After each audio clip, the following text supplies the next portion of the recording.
Olá pessoal, tudo jóia? Voltamos aqui para mais um bloco do nosso projeto Patrimônio Cultural Anápolis. Essa iniciativa que é da Taon Soluções Criativas, com a apresentação da Secretaria Municipal de Integração Social, Esporte, Cultura e Lazer, e conta com o apoio e recurso financeiro da Lei Federal Aldir Blanc. Olá Andresa, olá Zé Fábio. Oi. Vamos seguindo então, falando sobre patrimônio cultural na nossa cidade. E agora, nesse bloco, a nossa desculpa para falar sobre esse tema vai ser comentar um pouco sobre a estação ferroviária e sobre o mercado municipal. Para vocês sentirem um pouco como que tá esses espaços agora, confere o nosso tour virtual com imagens desses dois espaços.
Esses dois bens marcam muito também o processo de modernização da cidade.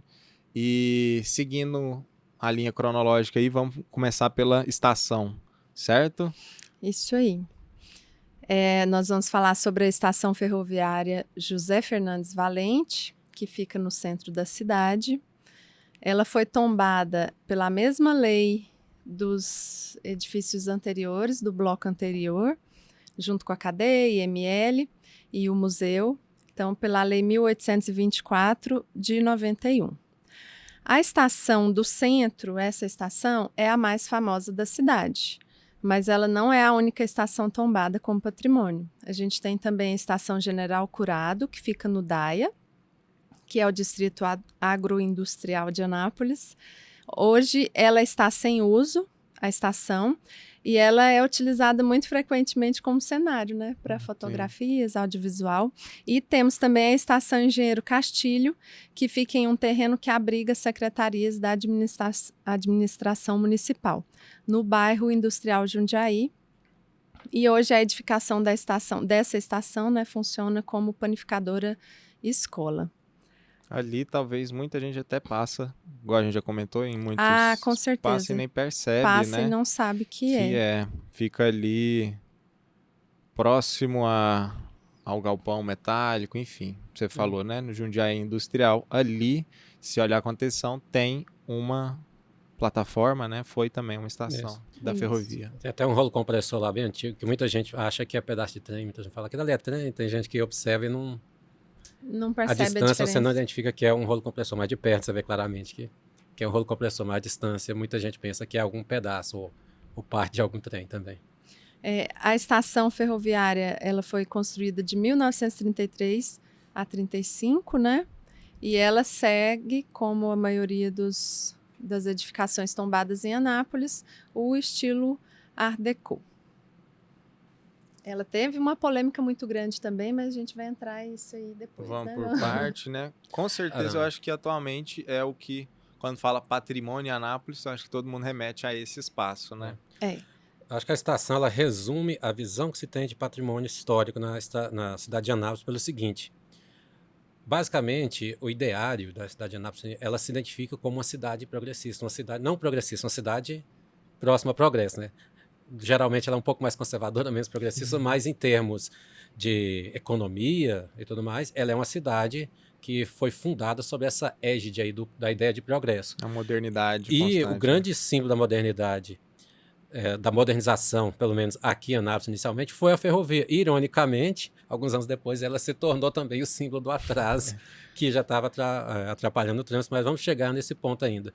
E o interessante é que ela também mostra, ela é um marco de como determinados projetos governamentais assim começam de um jeito e acaba de uma forma totalmente inusitada.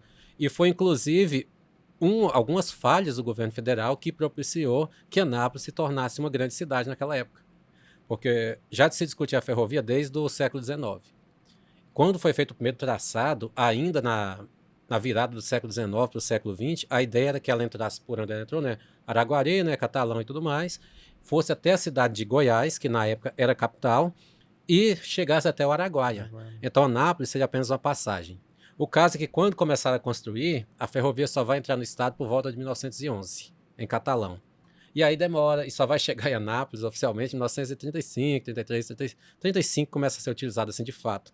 Então, olha só o lapso de tempo. Nesse período, então, Anápolis era só para ser um local de passagem dessa ferrovia. Só que quando ela está quase chegando em Anápolis, lá em 30, 32, quando estão construindo, ela está vindo de Vianópolis para poder chegar em Anápolis, é quando acontece a chamada Revolução de 1930, né? O golpe lá de Getúlio Vargas, que tirou Washington Luiz, e ela acaba assumindo o poder lá em nome de eleições democráticas e tal. Falou, vamos ter eleições democráticas dessas no Brasil, depois de 15 anos dessa do poder, mas isso aí é outra história. O caso é que, quando ela entra aqui, o que acontece? O Pedro Ludovico, que era rival do Grupo Caiado da época, ele é indicado como interventor e tem essa ideia de transferir a capital de Goiás, da cidade de Goiás, para outra região e acaba escolhendo essa região próxima a Anápolis, a região de hoje é Goiânia. E o que acontece? A ideia era chegar na capital da ferrovia, né? Com a capital aqui ao lado, então já não fazia mais sentido. Já estava demorando de chegar, né? Já que, para você ter uma ideia, né? Demorou, era tão difícil levar a ferrovia até a capital que foi mais fácil trazer a capital para o lado da ferrovia. O caso é que com a construção da ferrovia aqui não se tornou mais viável levar esses trilhos até lá. Isso aí acabou sendo benéfico para Anápolis, porque toda a produção do norte de Goiás, em termos agrícolas e tudo mais, que tinha que chegar até São Paulo, Rio, tinha que sair da estação. Então, o que acontecia? Tudo que era produzido no norte de Goiás vinha para Anápolis, a cidade recebia essa produção e embarcava para o Sudeste. E isso aí acabou... E também o povo vinha aqui porque era ponta de linha também. O que Exato. chegava, né? A galera descia para... Sim, já tinha um fluxo migratório significante para Anápolis e com a ferrovia facilitou muito mais, né? Porque Anápolis terá, né? Teve, no caso, primeiro um ciclo migratório bem significativo de sírio-libanês, como diversas regiões do Brasil, não é especial em relação a outros, e teve 2 projetos pensados em imigração. Uma colônia de italianos, que se não me engano acho que eles queriam produzir café, não por acaso naquela época Anápolis era conhecido como a Ribeirão Preto de Goiás, porque Ribeirão Preto era referência nacional na produção de café, e como o pessoal começou a investir no plantio de café nessa região, já colocaram essa alcunha aí nesse período, no final da década de 20. Esses italianos se fixaram onde hoje é Nova Veneza, que pertencia a Nápoles, mas depois foi emancipada, se não me engano acho que em 47, se eu não estiver enganado.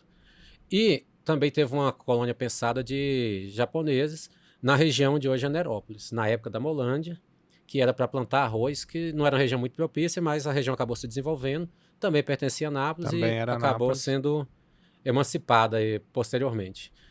Então, o caso é que a ferrovia ela acaba propiciando ainda mais esse fluxo migratório que estava vindo para essa região, né? Antes da ferrovia já tinha uma quantidade significativa, com a ferrovia só deixou isso assim ainda mais evidente.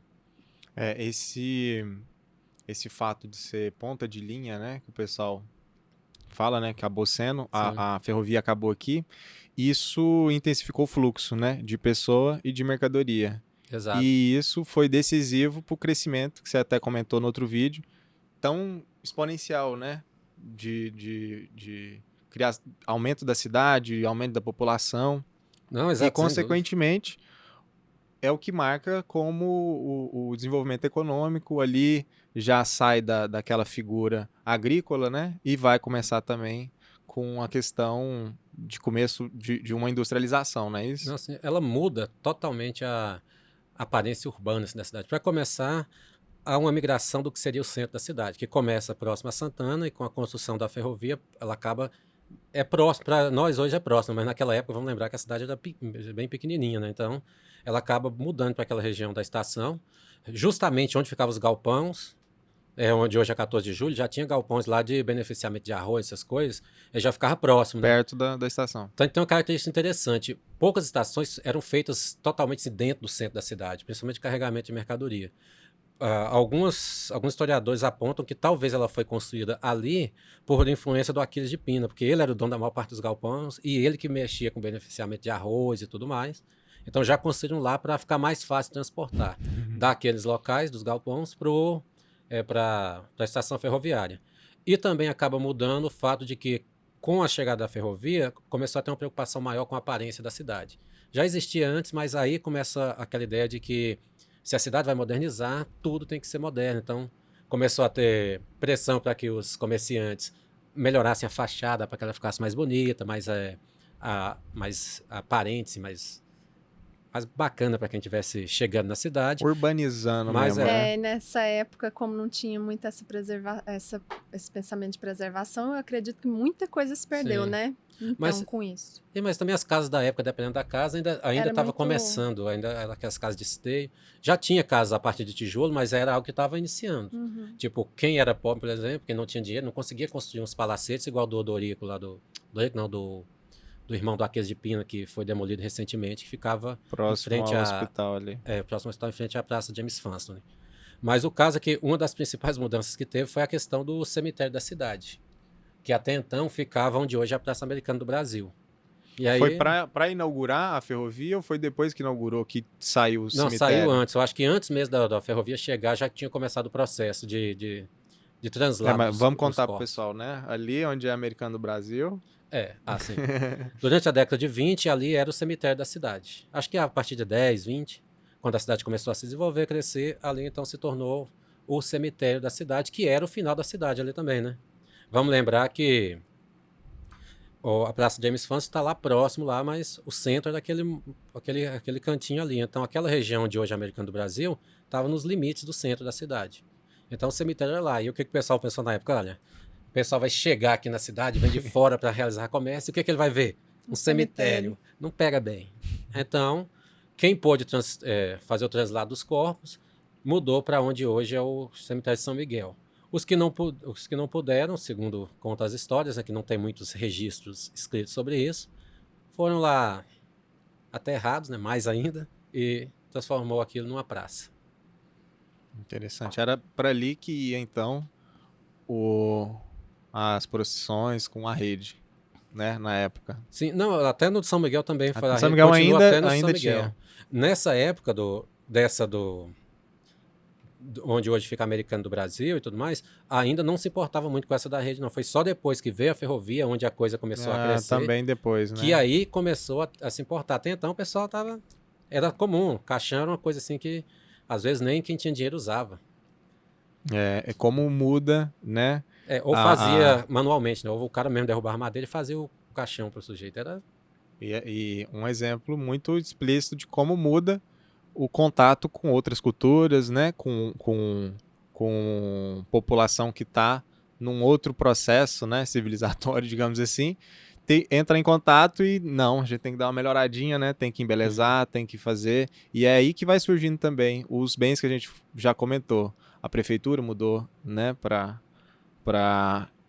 a Praça Bom Jesus, né? Sim, foi feita a a fonte, enfim, cadeia. Ali, inclusive, tem uma história interessante que, na época que ainda era cemitério, né, teve um conflito armado aqui na cidade, que a coluna Prestes, né, do Luiz Carlos Prestes, passou 2 vezes aqui em Anápolis. Sabe aquele negócio lá? Procura no Google lá, coluna Prestes, resumido. Aí você volta e continua. Dá um pause. O fato é que... o que acontece, então? A coluna Prestes passou aqui da primeira vez, eu acho que em 1925, se não me engano. E daí, o que acontece? O pessoal reuniu alguns homens representados da cidade, se reuniram, receberam eles na entrada da cidade, falaram, olha, a gente não quer confusão, não passa dentro da cidade. Aí conversaram e aí o pessoal falou, não, tudo bem, a gente não passa. Só que aí eles foram até o Nordeste e voltaram, né? Pouco antes da coluna dispersar, e passaram novamente aqui. Aí daí que na época eles entraram na cidade e o Aquiles de Pina, não, daqui a pouco eu lembro o nome dele, foi o primeiro poeta aqui da cidade, esqueci até o nome dele, extremamente importante, agora me deu branco. Daqui a pouco vem o nome, eu lembro.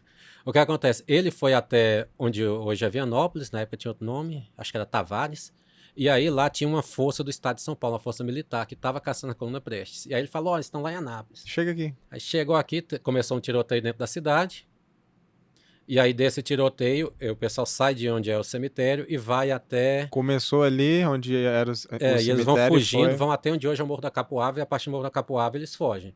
E aí um soldado é preso, e acaba sendo um soldado não, um desses revoltosos é preso, acaba sendo executado.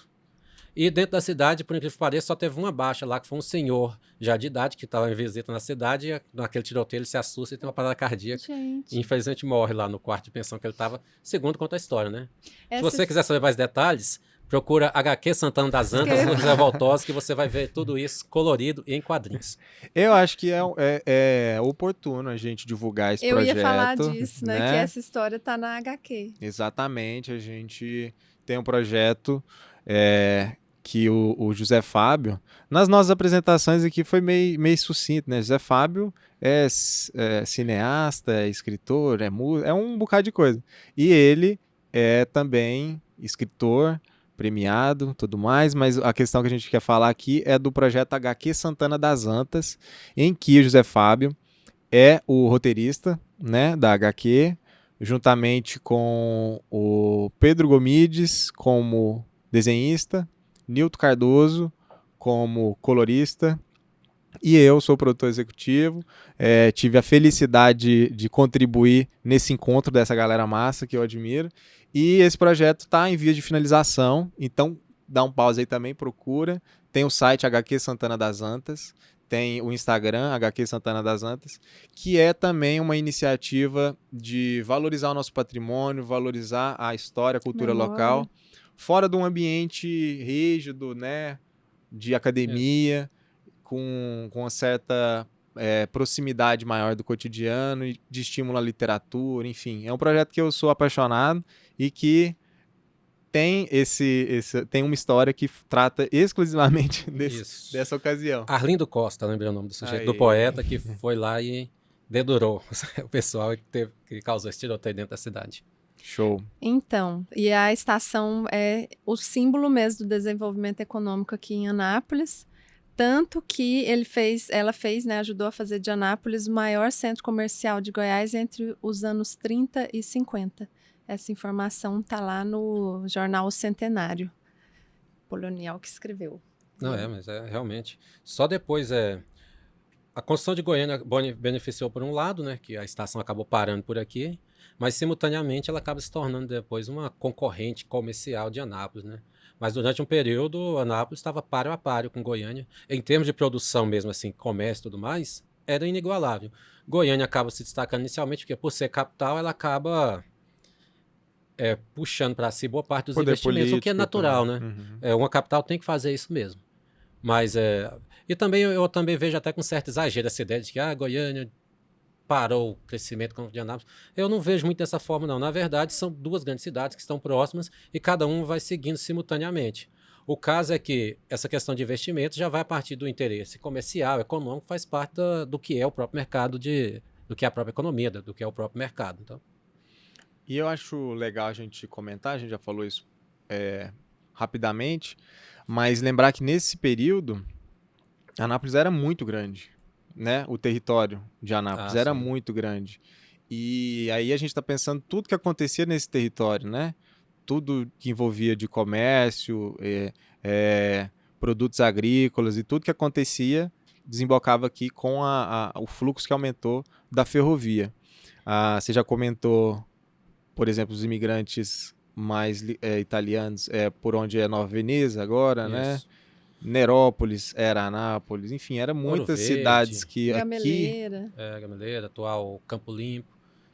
O caso é que, tipo, o pessoal fala, Nápoles perdeu o território. Na verdade, não perdeu. À medida que a cidade crescia, ela diminuiu em termos de espaço mesmo, porque outras regiões dela também cresciam e também conseguiram a sua emancipação, né? O que é natural nesses casos, não tem como ser diferente. Uhum. Não teria como administrar tudo isso. E vamos lembrar o seguinte, né? Se Anápolis perdeu o território para essas cidades, Pirinópolis, na época que era meia ponte, perdeu seu território para virar a Vila de Santana das Antas, depois vira Anápolis.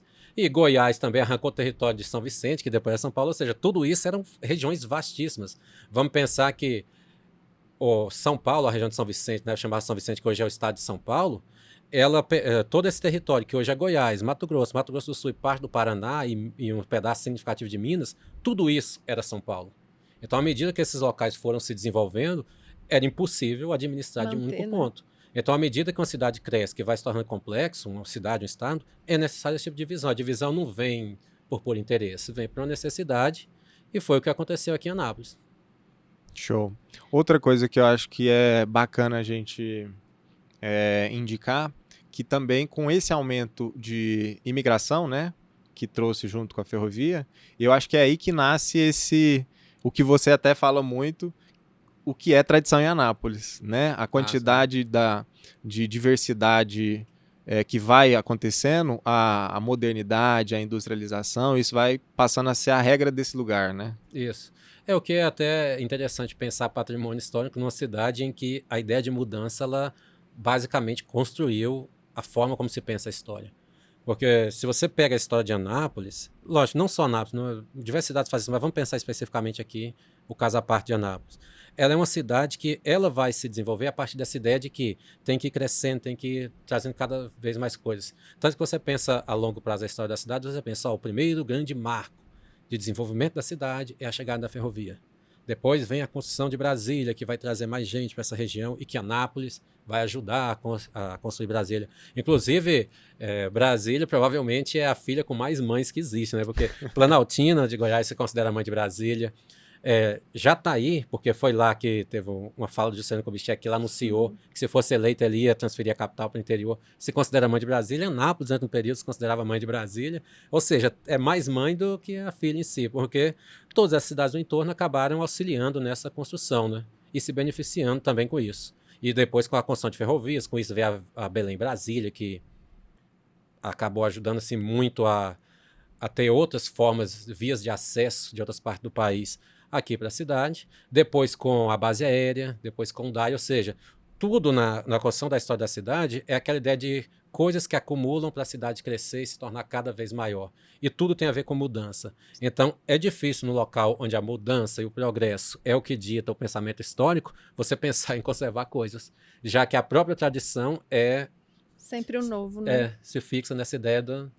Isso cria um desapego, né? Exato. As pessoas querem o novo e vai se desapegando do que é do passado também. Cria uma cultura pragmática, a ponto de que, para que essa estação, era melhor aumentar o terminal, que a gente precisa de mais espaço. Então é mais ou menos assim que funciona. E a estação, ela teve festa, tem a imagem aí, né? Teve festa na inauguração, em 1935, e depois a população começou a achar que ela era um entrave, né? E aí teve festa para a retirada dos trilhos em 1975. Foi 75 que foi quando oficialmente retiraram os trilhos do centro da cidade. E ela ficou só até aquela estação lá do Jundiaí Industrial. Em 76 aqui, ó. Teve a desativação com a retirada dos trilhos. E teve festa também, teve convite publicado, né?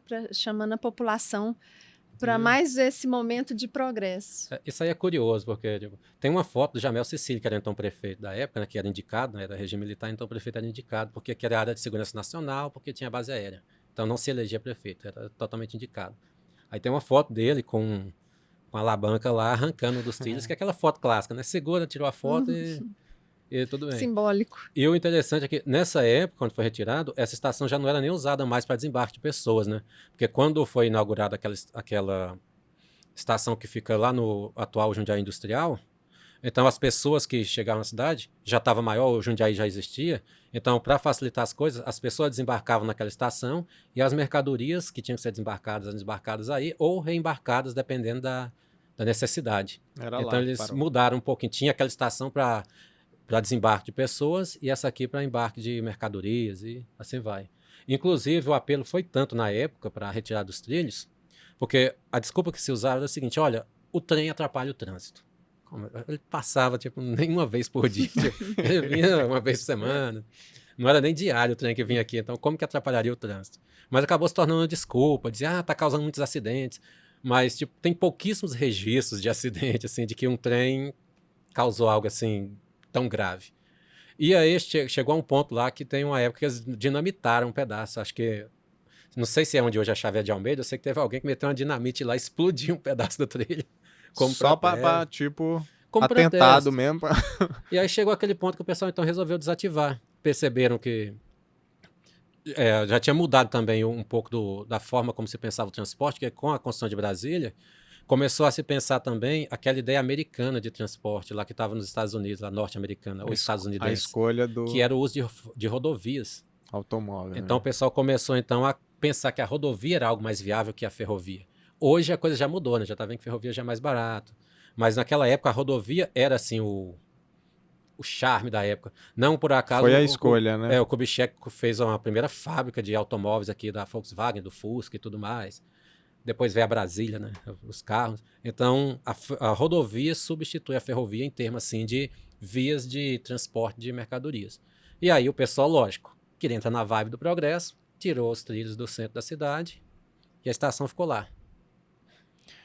Essa estação ela é bem simbólica também para Anápolis, pelo processo que aconteceu de sufocamento, né? Acho que é legal a gente comentar da construção do terminal urbano, que, enfim, sitiou o prédio.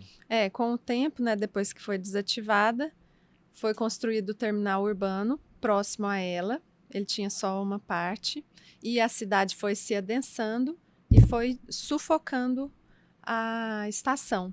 E aí teve uma ampliação do terminal urbano, por necessidade de ampliar a frota mesmo, mas também não teve essa preocupação, né, com aquele espaço que era patrimônio. E aí eu não tenho certeza se já, na época, já estava tombado. Mas o terminal construiu a parte 2 dele, e essa parte, ela quase que abraçava a estação, e a estação acabou ficando escondida durante muito tempo. Tinha gente que nem sabia que tinha uma estação lá. Quem não era de Anápolis nem sabia, porque ficou coberta, totalmente escondida. Eu cheguei aqui em 2009, 2010. Era tipo, você entrava no terminal de repente, você via tinha uma coisa assim. Uma construção antiga ali, mas nem sabia o que era. E aí lá funcionou diversas coisas, Procon, Conselho Tutelar, outros usos tiro de assim. guerra, né? Foi lá funcionou tiro de guerra. Uma das primeiras, quando desativou, acho que na década de 70, 80, funcionou durante muito tempo. O tiro de guerra funcionou naquela região. Depois foi transferido e o atual prédio do tiro de guerra tem gente também atualmente discutindo a possibilidade de transformar também o que era, né? O que na época se tornou a sede do tiro de guerra, também pensando na possibilidade de tombamento. Né? Esse no Jundiaí. Isso.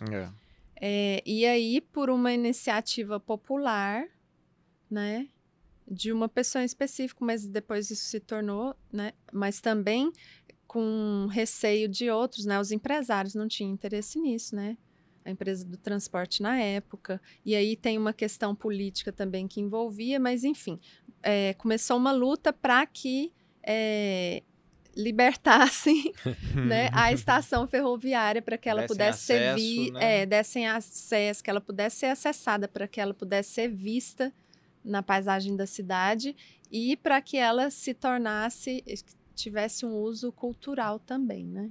Passasse a ser um equipamento, né, da cidade. E nem depois que ela foi reinaugurada, tudo bonitinho, ainda deixou de ter problemas, né? Porque depois que ela foi inaugurada, houve uma troca de gestão e tudo mais, e aí não podia ser utilizada ainda como local para receber o público, porque não tinha banheiro.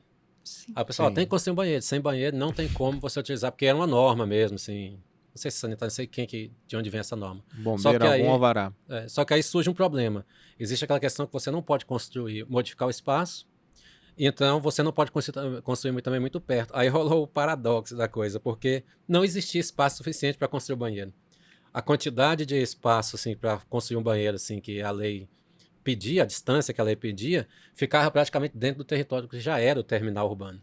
Então teve que ter toda uma negociação por parte do terminal urbano para eles liberarem uma área, e esse processo demorou mais ou menos 1 ano e meio, 2 anos para construir Um banheiro. um banheiro.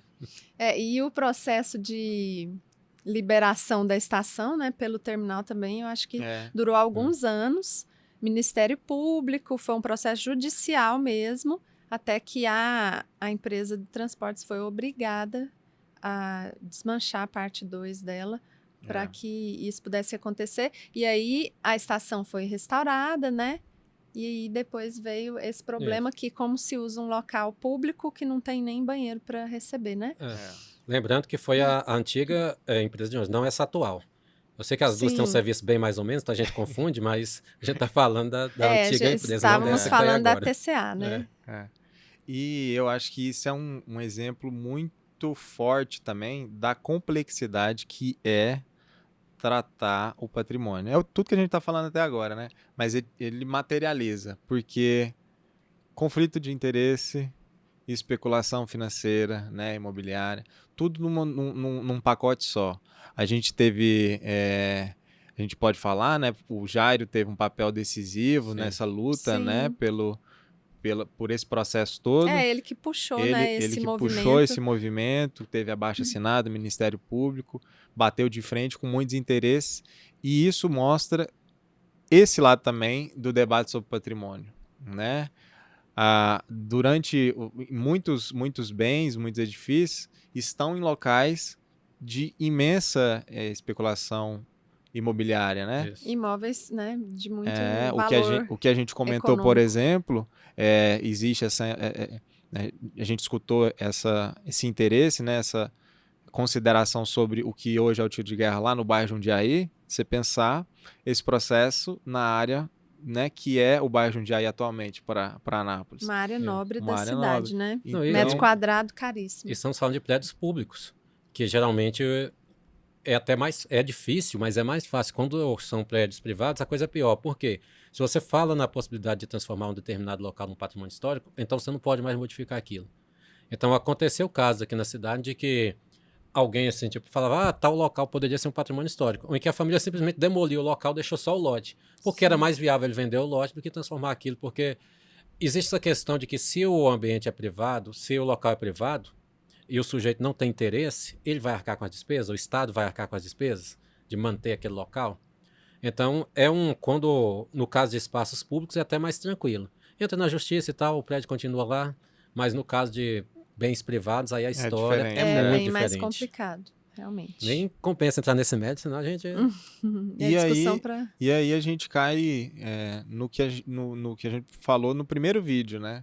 É essa compreensão para além do valor financeiro, para além do valor econômico, né? Essa compreensão que vai para o social, para o antropológico, né?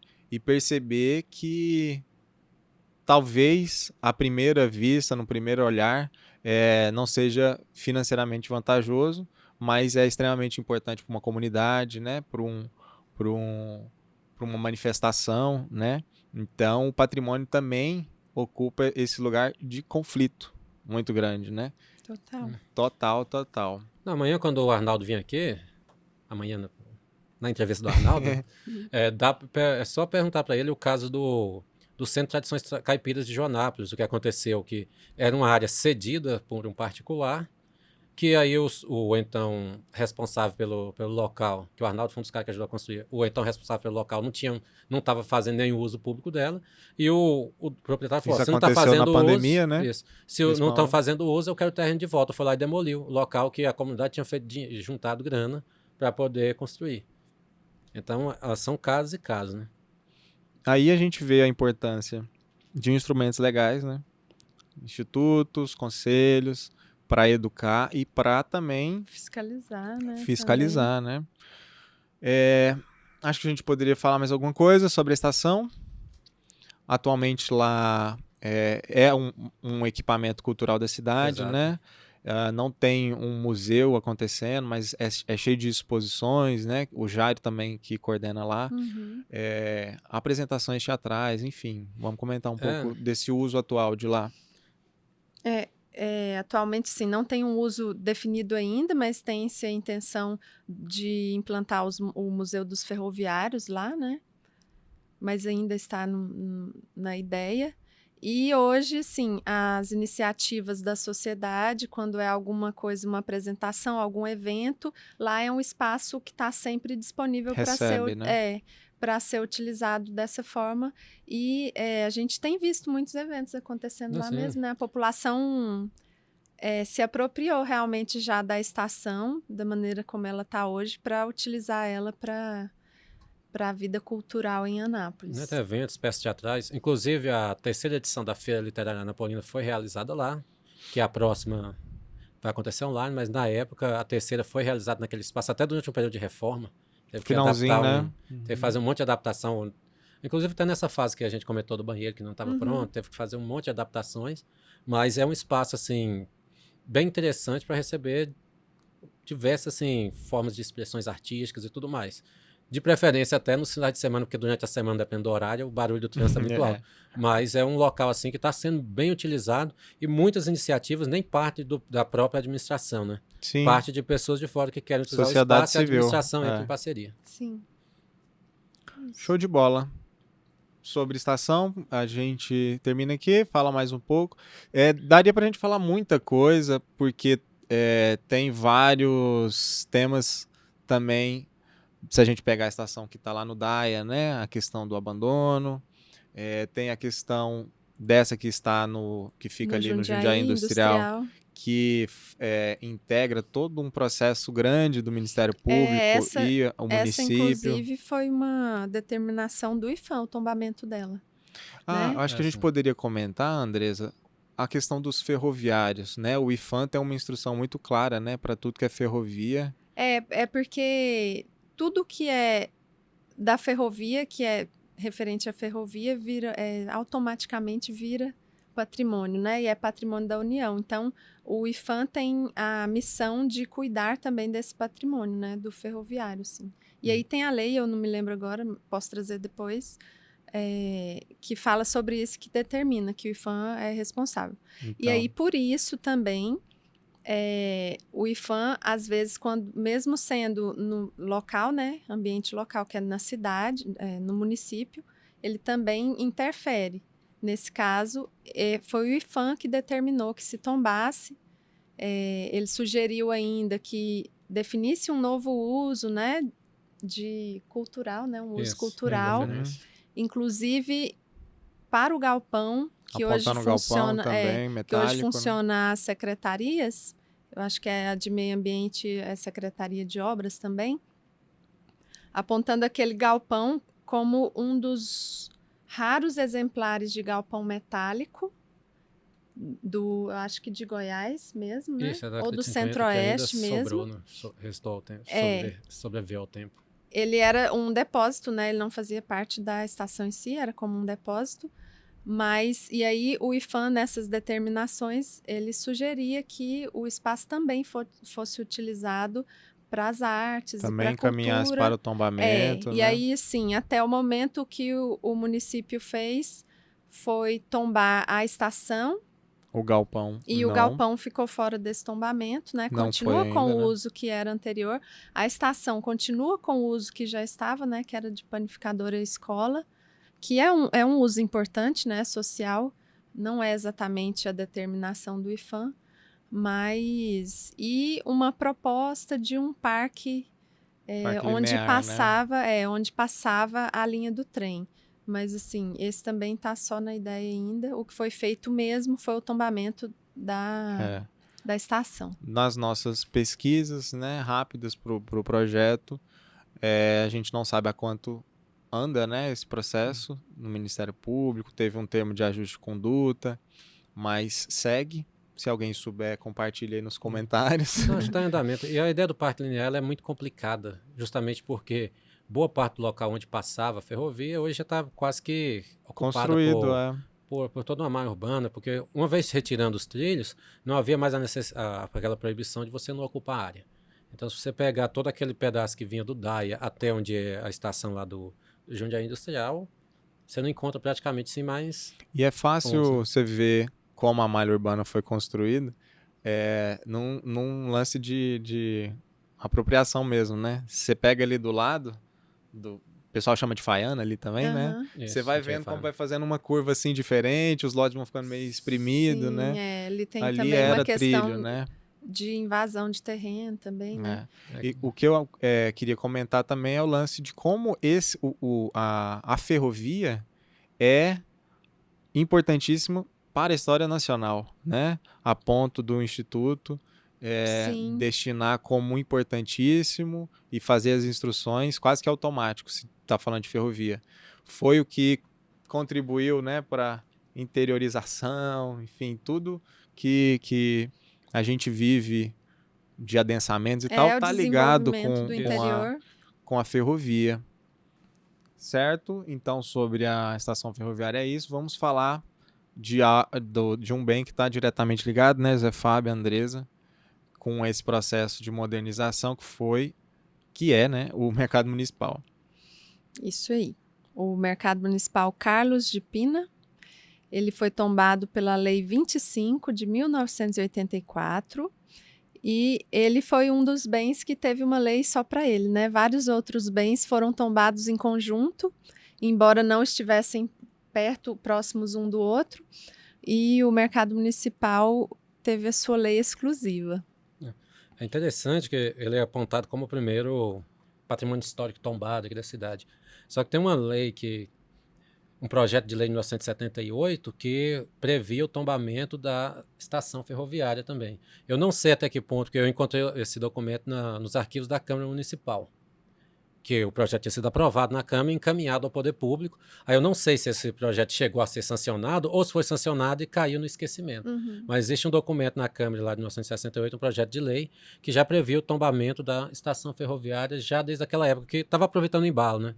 Porque foi retirado os trilhos, o prédio ficou lá, tipo, no meio da cidade. Então, um vereador, acho que José Bento, não lembro, não recordo o nome dele, ele acabou entrando com esse projeto de lei e, pelo menos dentro das instâncias da Câmara, o projeto foi aprovado. Não sei se chegou a ser sancionado e, se sancionado, por que não não foi assim aconteceu, para né? frente. Pode ter sido só esquecido. Às vezes pode acontecer isso, principalmente que ainda era algo quase que inicial, né?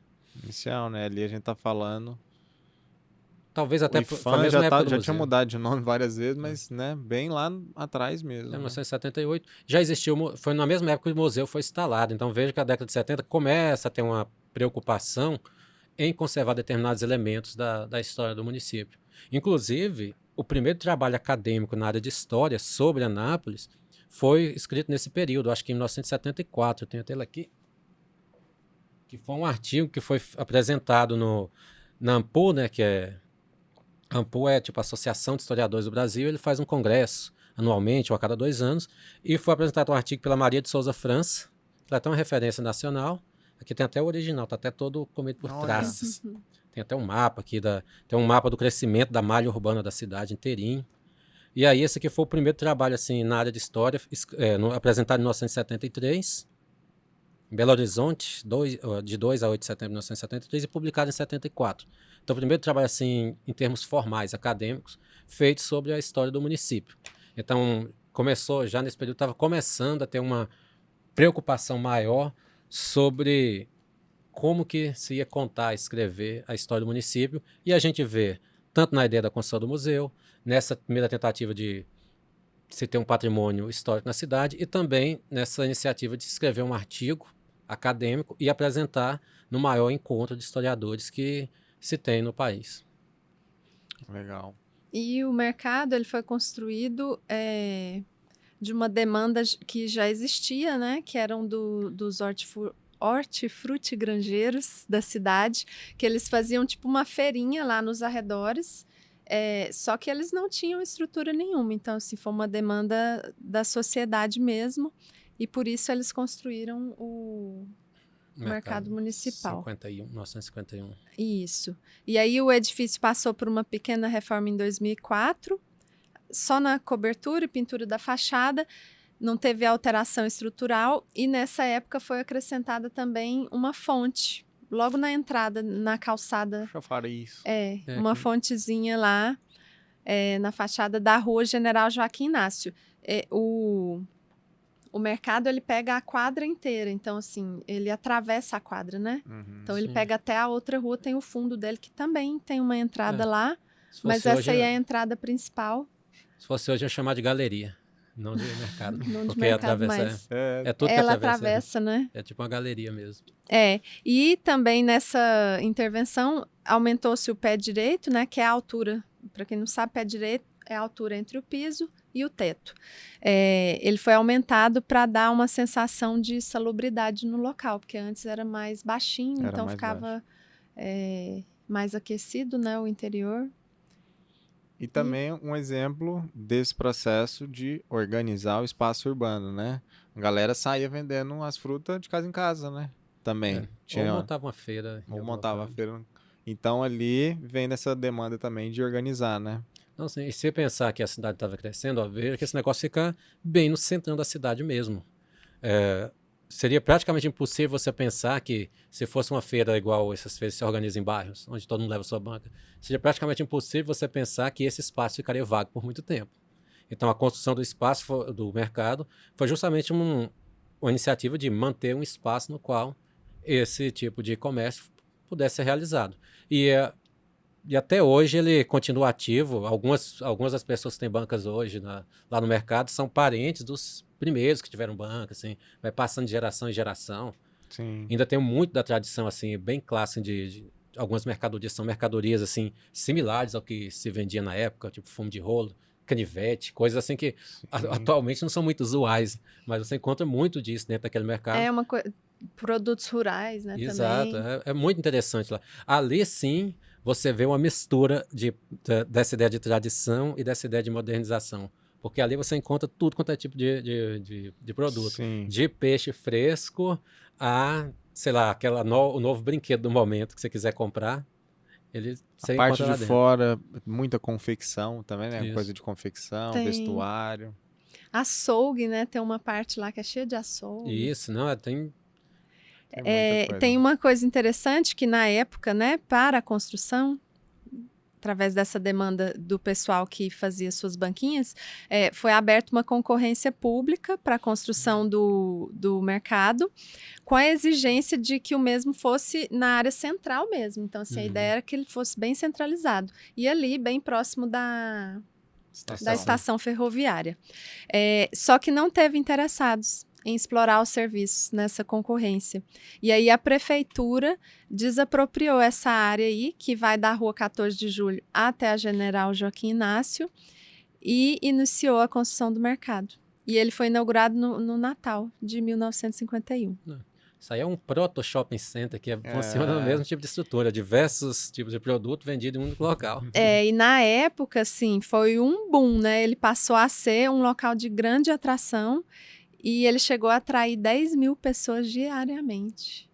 Shopping center da época. Com certeza. Mesmo, né? Fluxo. Esse é um dos casos de patrimônio tombado que mantém o mesmo uso. Exato. E também lembrar desse momento que aconteceu também construção de Brasília e Goiânia, né? Dizem que o mercado... tinha esse fluxo muito grande de gente que servia, né? Ele abastecia, né? E era um ponto de referência. Praticamente tudo que você precisasse, pelo menos tudo naquele sentido de diversidade, você ia encontrar naquele mercado. Não tinha... Não sei como que funcionava em Goiânia já nesse período, mas no caso de Anápolis mesmo, esse mercado era algo assim extraordinário para o local. Uma feira que funcionava todos os dias com bancas fixas e que tinha os mais diversos tipos de mercadoria. Você podia pensar, você estava lá, ué. Igual eu falei, funcionava na estrutura do que é um shopping center hoje. só que mais divertido. Sem aquela musiquinha chata de fundo. As relações permaneciam mais próximas, digamos assim, né? A relação de consumo ainda estava misturada com convívio, né? Fora até só do comercial, que é o que é presente do shopping center, né? Sim. Shopping center, se você não for gastar, ninguém vai no shopping center, é muito raro assim, né? Você vai, você senta na praia de alimentação, você vai comprar tal coisa. Ali ainda tinha um convívio, né? E mantém-se É isso, isso que eu ia né? falar, ainda hoje. Lá é um Você local vai- muito tradicional mesmo. Isso. Que as pessoas, tem gente que vai para sentar e conversar com os amigos lá. né? É. Senhores e tal. Sim. É porque a ideia do shopping center já vem em outro contexto, mas É outro tempo, né? de cidades maiores, e o lance aqui, o mercado, ele funciona para agregar, para ter muita gente. Já a ideia do shopping center, ela funciona com a ideia de proteção. O sujeito que vai ao shopping center, ele vai para poder fazer compras tranquilas, porque ele tem certeza de que lá dentro ele está em tese protegido, tem toda uma segurança. Então, é como se fosse uma área VIP para o consumo, né? Funciona mais ou menos nesse tipo de pensamento. O Mercadão não, o Mercadão é aberto para quem quiser chegar. Você pode ir tanto para comprar como para ficar observando o local ou conversar. É uma manifestação assim social mesmo. Distinta, né? Distinta. Distinta, cada uma diferente. É legal trazer esse exemplo do shopping mesmo, porque o shopping, né, nos estudos de urbanismo e tal, fala que é a negação à cidade, né? Você recria a cidade ali Do dentro... espaço e do tempo, né? Você espaço e entra do- num lugar que você não sabe se está de dia, se está de noite. E o mercado é tipo o frevo da cidade, Exato, né? onde Era um junta momento onde tinha as relações comerciais, mas era também o movimento do espaço urbano da época, né? Você entrava na cidade e era ali onde ia estar o movimento e tudo mais. Muito interessante a gente pensar nessa relação aí e como o espaço é construído e influenciado pelo seu tempo, né? Shopping center é um lance agora aí sim levado à última potência de tudo quanto é tipo de produto, de tudo quanto é lugar do mundo, né? Todas as facilidades num lugar só. Muito interessante. Tem um documentário, né? Que é do Boa. Júnior Akashi. Eu conhecia como Juneira.